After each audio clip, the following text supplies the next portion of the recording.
Hello বন্ধুরা, তোমরা সব কেমন আছো? আশা করি সবাই ভালো আছো, আমিও ভালো আছি। চলো নতুন ভিডিওতে তোমাদেরকে সবাইকে জানাচ্ছি ওয়েলকাম। তো সকাল সকাল উঠে ভিডিওটা স্টার্ট করে দিয়েছি, আর দেখতেই পাচ্ছ সকালে উঠে জাস্ট মুখটা ধুয়ে চা খেতে চলে এসেছি, তারপরে গিয়ে ফ্রেশ হব। আর এখানে আমি ভিডিও করছি দেখে আমার বর আমাকে জলটা দিচ্ছে, দেখো পুরো উল্টো দিক হয়ে। তো সেখানে সকাল থেকেই হাসি শুরু হয়ে গেল। আর আজকের দিনটা হচ্ছে আমার বার্থডে। তো চলো ভিডিওটা খুব ইন্টারেস্টিং হতে চলেছে, ভিডিওটা দেখতে থাকো। আজকে পুরো সকাল থেকে যা যা করব সব কিছু তোমাদের সঙ্গে শেয়ার করব, তাই সকাল সকাল চলে এসেছি। তো সকালেই প্রথমে মুখ ধুয়ে চলে এসেছি চা খেতে। তো চাটা খেয়ে নেব। এমনিতে সকালে উঠতে পারি না, কিন্তু আজকের দিনটা একসাথে সবাই উঠেছি, একসাথে সবাই চা খাওয়া হলো। তো তারপরে বর গেছিল বাজারে মাংস মাছ যেগুলো আনার দরকার ছিল, তো সেগুলো সব নিয়ে চলে এসছে। তো বাড়িতে ঘরের কাজ হচ্ছে, তোমরা সবাই জানো। তো সেদিকেও একটু চাপ রয়েছে। আমার জন্মদিনের পরের দিন সেদিনকে যে ছাদটা নতুন বানানো হচ্ছে, তো ওই ছাদটা ঢালাই দেওয়া হবে, তো ওর জন্য একটু চাপ রয়েছে, সব জিনিসপত্র নিয়ে আসতে হবে। তো এদিকে দেখো মুড়ির জন্য মা একটু কুমড়োর তরকারি করেছিল। এই তরকারিটা আমাদের বাড়িতে সবাই পছন্দ করে। মা যেহেতু অনেক রকম রান্না করে আজকে দেবে, তার জন্য মা সকাল সকাল রান্নাও বসিয়ে দিয়েছে দেখো। তো মা এদিকে ভাত বসিয়ে দিয়েছে, ওদিকে গ্যাসের চুলাটায় মা মাছটা করে নিচ্ছে, তারপরে এদিকে চালটা ভিজিয়ে দিয়েছে ফ্রাইড রাইসের জন্য, আলু কেটে রেখেছে মাংসের জন্য। আর এদিকে দেখো মাছটা কমপ্লিট হয়ে গেছে, মাছের মাথা ভাজা হয়ে গেছে। এবার মা না পাঁপড় ভাজা এগুলো করে নেবে, চাটনি আর এত রকম মা রান্না করে ফেলেছে, আর যেগুলো আছে সেগুলো একটু টুকটাক করে হচ্ছে। তো বাড়ি থেকে মা আসতে পারেনি, তো কেউই সকাল সকাল আসতে পারেনি, তার জন্য মাকে সব একা হাতে সামলাতে হয়েছে। তো মা আমাকে দিয়ে কিছুই করতে দিচ্ছিল না, তাহলেও এত রকম রান্না, তাই আমি একটু হাতে হাতে সাহায্য করে দিয়েছিলাম। আর দেখো শেষমেশ সব কিছু রান্না কমপ্লিট হয়ে গেছে। চলো মা আমার জন্য কি কি রান্না করেছে সেটাই তোমাদেরকে দেখাই। শাক ভাজা, বেগুন ভাজা, ঢেঁড়স ভাজা, আলু ভাজা, গাজর ভাজা, পেঁপে ভাজা, পটল ভাজা। ভাজার মধ্যে এগুলোই রয়েছে। তার সাথে রয়েছে স্যালাড, তার সাথে রয়েছে ডাল, তার সাথে রয়েছে না একটা তরকারি, শাক তরকারি যেটা বলে। তারপরে রয়েছে পটল আলুর তরকারি, তারপরে রয়েছে চিকেন, তারপরে রয়েছে পোস্ত ডাটা আর ঢেঁড়স দিয়ে পোস্ত, তারপরে রয়েছে মাছের মাথা, তারপরে হচ্ছে মাছ কারি। তো মা একা হাতে কত রকম রান্না করেছে দেখো। তারপরে রয়েছে পায়েস, তারপরে রয়েছে চাটনি, তারপরে রয়েছে পাঁপড়, তারপরে রয়েছে হচ্ছে ভাজা, এগুলো না তেলে ভাজা। তো তার মধ্যে তেলে ভাজার মধ্যে রয়েছে বেগনি আর আদর্শা, তার সাথে রয়েছে মিষ্টি, অনেক রকম মিষ্টি দিয়েছে, তার সাথে দই আর দিয়েছে হচ্ছে আইসক্রিম। এই ছিল আজকে আমার দিনের খাবার। তো আমার খাবার তোমাদের কেমন লাগলো অবশ্যই কমেন্টে জানিও। আর মা একা হাতে এত কিছু রান্না করেছে, সেগুলো তোমাদের কেমন লেগেছে সেটাও কমেন্টে জানিও। বাড়ি থেকে মা আসতে পারেনি, মায়ের একটু কাজ রয়েছে, মা বললো আমি সন্ধ্যেতে যাব, তো তোমরা খাওয়া দাওয়া করে নিও। তো আমরা তাড়াতাড়ি খেতে বসে গেছি। আর যেহেতু আজকে জন্মদিন, তাই ছবি না তুলে হয়, তার জন্য আমরা ছবি তুলছিলাম। আর তার সাথে অনেকটা লেট হয়ে গেছে ছবি তুলতে, ভিডিও করতে করতে। ইনস্টাগ্রাম রিলস বানাবো না তাই হয়। তো সব কিছু নিয়ে অনেকটা লেট হয়ে গেছিলো আজকে খাবার খেতে।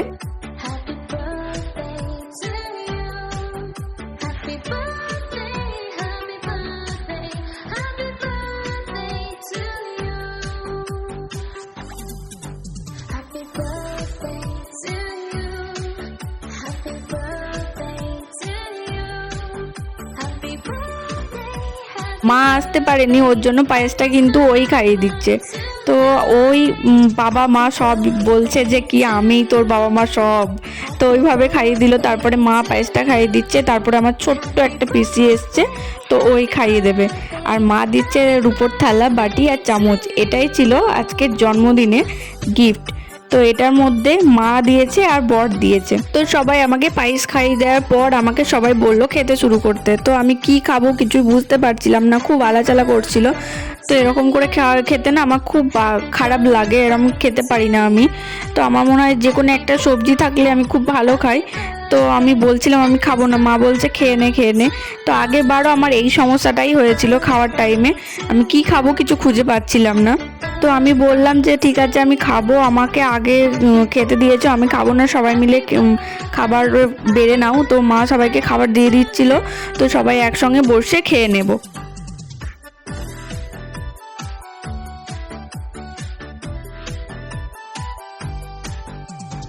রাত্রে অনুষ্ঠানের জন্য বর কিন্তু ঘরটা সাজিয়ে দিয়েছে। তো চলো ঘরটাকে দেখানো যাক তোমাদেরকে। ঘর গোছানো কমপ্লিট হয়ে গেছে, এবার আমি যে ড্রেসটা চেঞ্জ করব। আর সেই টাইমে না এত ঝড় দিতে শুরু করেছে, তো কি বলবো, তোমরা যে যেখানে থাকো তোমরা সবাই কমেন্টে জানিও 26 তারিখ তো তোমাদের ওখানে কেমন গেছে। ঝড় বৃষ্টি সব কিছু শুরু হয়ে গেছিলো। আর কারেন্ট তো গেছে, কারেন্ট আসার নাম নেই।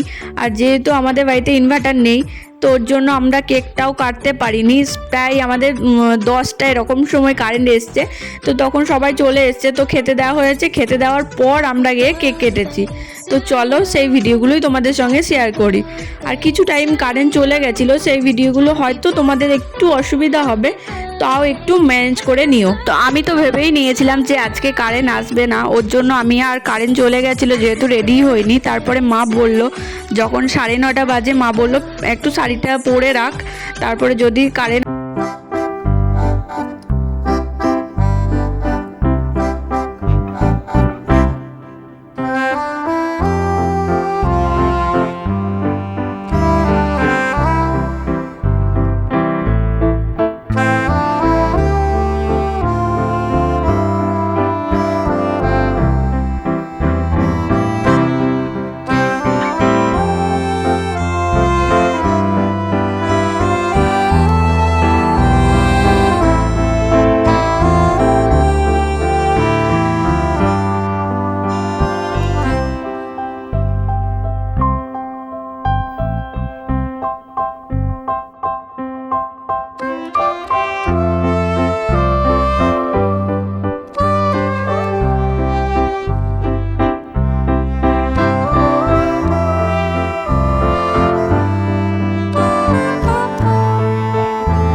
আনন্দ করেছি আর ছবি তুলেছি, ভিডিও করেছি। তো মা বাবার সঙ্গে একটু ছবি তুলছিলাম, তো তখনই ভিডিও করে নিয়েছে মা বাবা। এগুলো হচ্ছে বান্ধবী।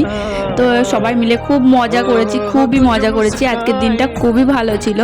তো আমার জন্মদিন তোমাদের কেমন লেগেছে তো কমেন্টে জানিও। যদি ভালো লাগে অবশ্যই লাইক কমেন্ট শেয়ার করো, আর পাশে থাকা বেল বাটনটি প্রেস করে দিও। দেখা হচ্ছে নতুন ভিডিওতে। আর গিফট যেদিন আনবক্সিং করব সেদিন তোমরা ভিডিও পেয়ে যাবে যে আমি কি কি গিফট পেয়েছি। আর একটা কথা, তো বৃষ্টির জন্য অনেকজনই আসতে পারেনি, কারণ বৃষ্টিটা তোমরা জানো সন্ধ্যে থেকে 10টা পর্যন্ত বৃষ্টি হয়েছে, তাই কেউ আসতে পারেনি সেরকম ভাবে। তো বার্থডে কমপ্লিট হয়ে গেছে আর এখন প্রায় বাজে 1টা বাজতে চললো। তো যেহেতু আজকে বৃষ্টির জন্য কারেন্ট ছিল না, তো কেক কাটা অনেকটা লেট হয়ে গেছে। আজকের মতো ভিডিওটা এখানে শেষ করছি। দেখা হচ্ছে নতুন ভিডিওতে। টাটা, গুড নাইট, সবাই ভালো থেকো।